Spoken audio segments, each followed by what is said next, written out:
Yes, that's me, right in the black, about to fight one of the most adverse fights I have ever competed in, against a former pro MMA fighter and a black belt.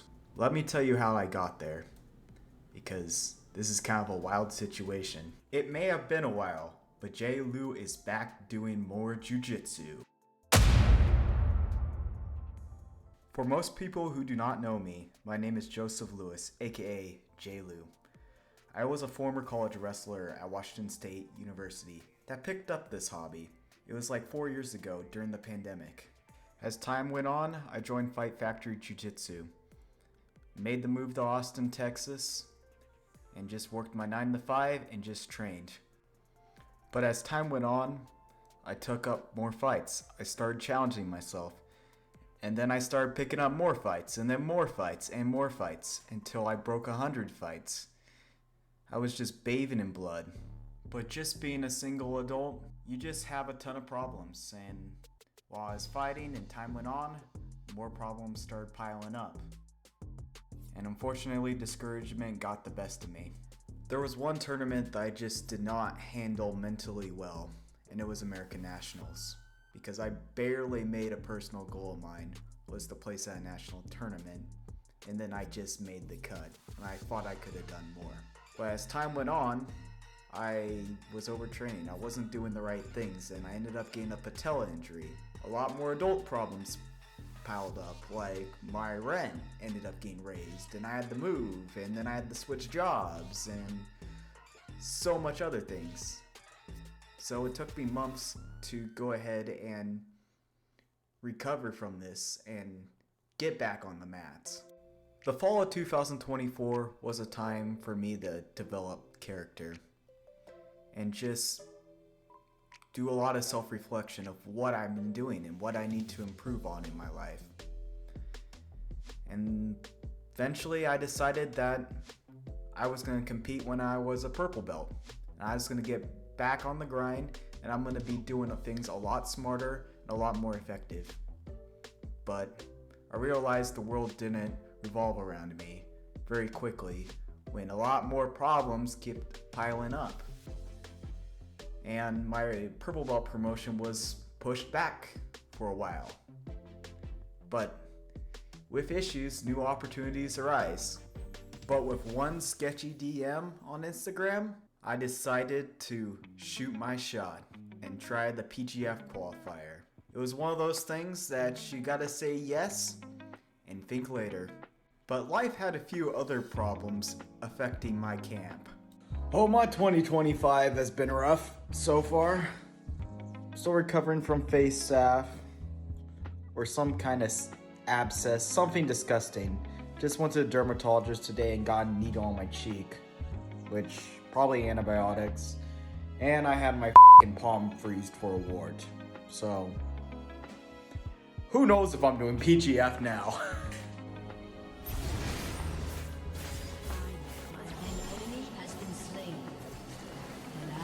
I gotta check if everything's okay outside. I hear water. Oh, you didn't attack the roses. Hey, there's a fucking leak on top of my bathroom. I need to take care of it. Uh-oh, you're about to die.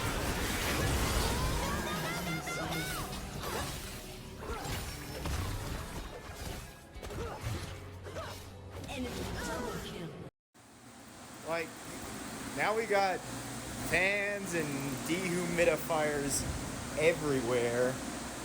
Yeah, there's one there. There's one here. Few here. Like, what even is this? I have 5 days of dealing with it. Yeah, so I didn't get to train for 3 weeks. I only had one practice before I competed at this event. But I knew I had to push through and life had to go on. Eventually it was weigh-in day, and I didn't have very much issues making weight just because I was a little bit lighter for this competition, and my room was like 89 degrees because of the dang dehumidifiers and fans just causing a ton of heat. But we got the weigh-in done, made weight, and signed our life away.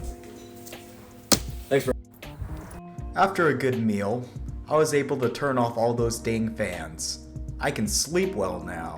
But I woke up to the Mexican wall crew that was tearing down my walls, and I decided just to get out of there ASAP. Well, welcome to Fight Club, my friends. We're a ton of scrappy guys, just heel hook each other to the death. Yeah, that's pretty much what we're doing.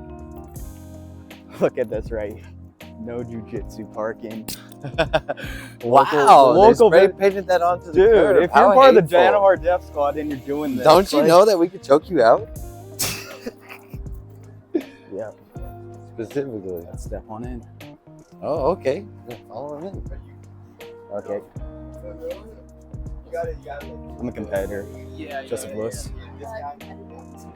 Are y'all competing? Yes, He's I'm a competing. I'm with coach. I'm with coach. 155 qualifier. I have a ticket as well. Yes, you can. Yeah, that's one of the issues with these promotions is they have these matches in these gyms, especially something as significant as the PGF qualifier. They should be taking more risk and open it up to clubs or bars, a better venue. Pull your hip. Dig deeper, you got it. I know what you're looking for. Take it. Oh, and it comes over the top.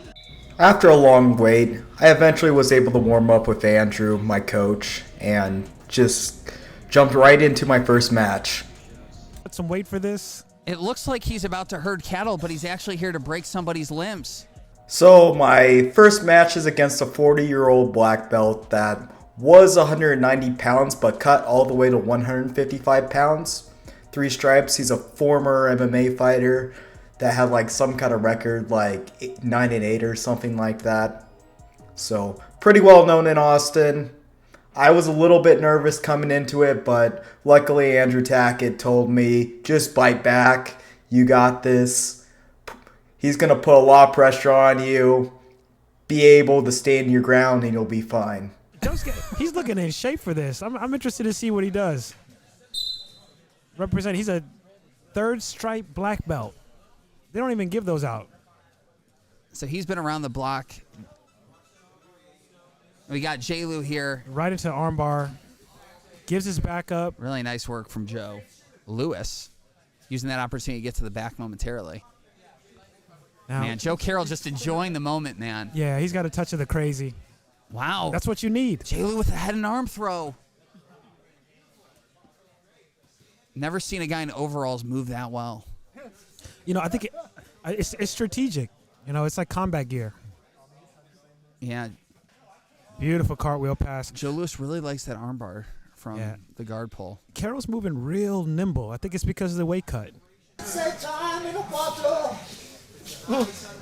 He's so if PGF doesn't work out, American Idol may. I don't know if they still do that show, but we could definitely, on his behalf, send over the game film. Yeah, I just wish he wouldn't waste a lot of this energy and kind of. Yeah. He's got a long night ahead. But I just want him to get past this person so he can get to the next. But because this is not an easy competition. I mean, whoever loses is gonna have to give up their name.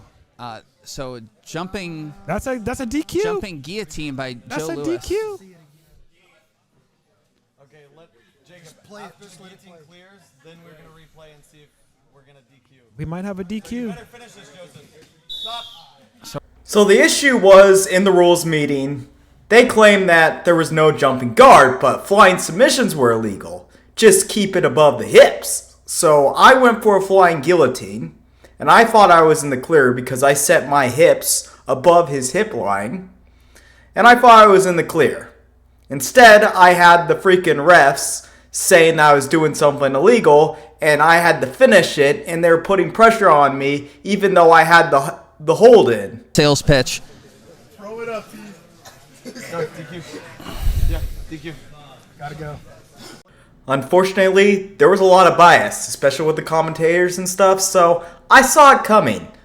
This wasn't a democracy in this. It was an absolute dictatorship, and I got the X. Land in close guard when you jump, then you're gonna get DQ'd. Yeah, you got to grab the neck first. And we got the replay, so we can go and figure it out. How